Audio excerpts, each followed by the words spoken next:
In this final cleaning step, we will have a closer look at missing values, and there are 3 ways how to deal with missing values. First, do nothing and leave them as they are. Second, remove missing values, or to be more accurate, remove complete rows or complete columns that exceed a certain number of missing values. And the third alternative is replacing missing values with appropriate replacement values. And actually that third option is not part of this lecture, because replacing missing values is typically done for machine learning purposes, and this step comes definitely later in the process, so typically after the explanatory data analysis and embedded in a so-called pre-processing pipeline. So here at this stage we have the choice between do nothing or removing. And first we should identify the missing values, and either we can do this with info. And here we get actually for each and every column the number of non-missing values. So this might be a bit inconvenient, and therefore we can get also directly the number of missing values with a combination of isArray and sum. So we get here the total number of missing values for all columns.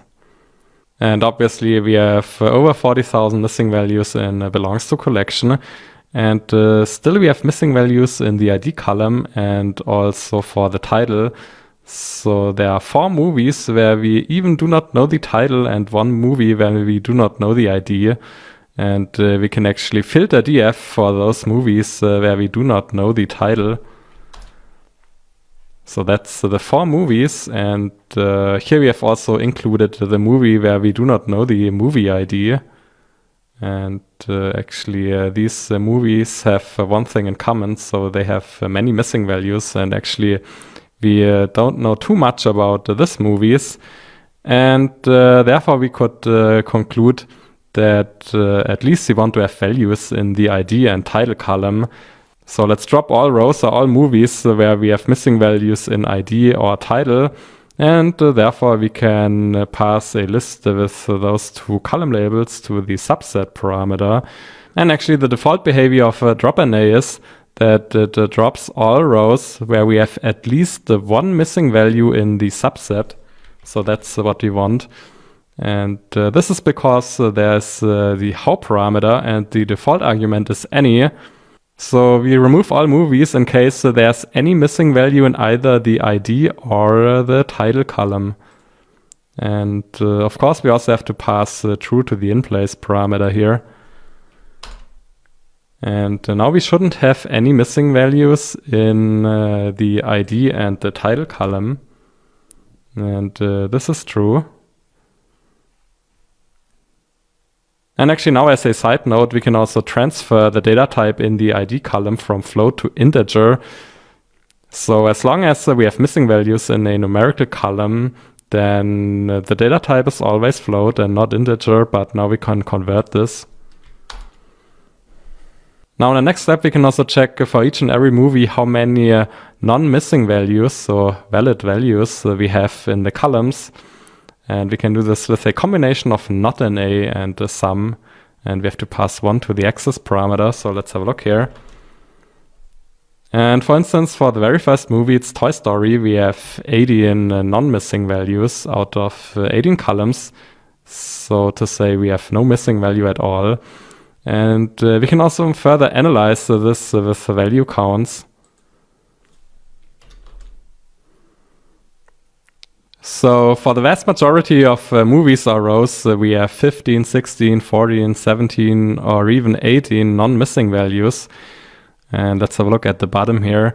So there are 4 movies where we only have 6 non-missing values, and that means we have 12 missing values. And we have 20 movies where we only have 7 non-missing values.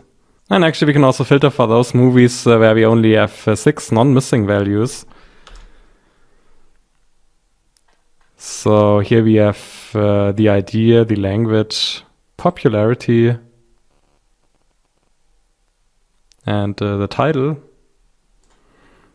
And the question is now, should we remove movies where we have too many missing values? And if so, what's the threshold? And actually there's no right or wrong for this question, and it depends on the specific case. Now, here in our situation, where we further want to explore and present our data later on, movies with too many missing values are not useful. And having a look at this table here, we should or could definitely remove the 4 movies here, maybe also the 20, 104, 184 here. So the threshold could be at least 10 non-missing values. And that means that we remove all movies with less than 10 non-missing values, so these movies here. And there's an additional parameter, thresh. So again, we use here drop NA and pass 10 to the thresh parameter. And now let's drop those rows or movies. And still we have over 45,000 movies in our data set. And let's again check the number of missing values. So that was the movie on handling and removing missing values. Thanks for watching, and see you in the next lecture. Bye. Alright, in the last couple of lectures we transformed an unclean dataset into a pretty clean dataset. Not perfectly clean, but as everywhere, also here the Pareto principle applies. So it took us 1 hour to clean 90 or 95% of the unclean data. However, for the remaining maybe 5%, we should need another 5 or 10 hours or so. And that's not really efficient. And in the end, if any, there's only a remote effect on explanatory data analysis or machine learning outcomes or whatever. So let's try to identify some final steps before we can actually save and export our cleaned data set. And so far we haven't analyzed the status column yet.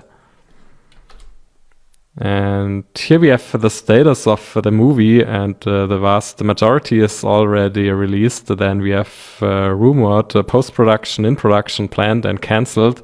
And actually there's no right or wrong, but for our purposes we are only interested in the released movies, and therefore we only select those movies or those rows with the value released. And next we can drop the status column.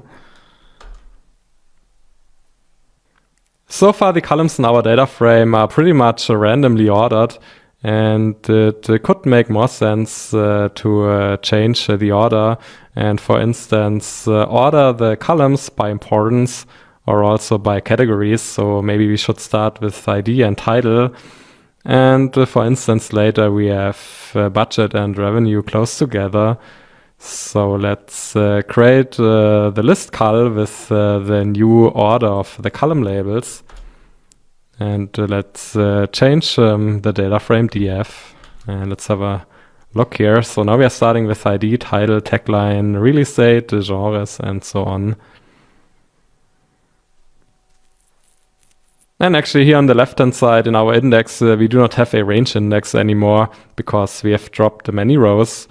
And it could definitely make sense to reset the index and create a new range index from 0 till 44,690. And that's the case now. Next, we haven't had a look yet on the column poster path. And let's have a look at the very first element. And this is only a fragment here. So this is actually a URL to the movie poster, and actually the base poster URL is the following here. So let's merge the URL fragments, and we also add some HTML code, but this is of course beyond the scope of this course here. And for instance, let's have a look at the poster path for Toy Story. And actually we could simply copy paste here the URL into our web browser. And here we have Toy Story, the poster for the first movie. So finally we have reached the end of this case, and we save and export our cleaned movie dataset in the CSV file movies clean.csv. And let's do this here. And to double check, we can also re-import the file with read CSV. So this looks pretty good. Thanks for watching, and see you also in the next case. Bye.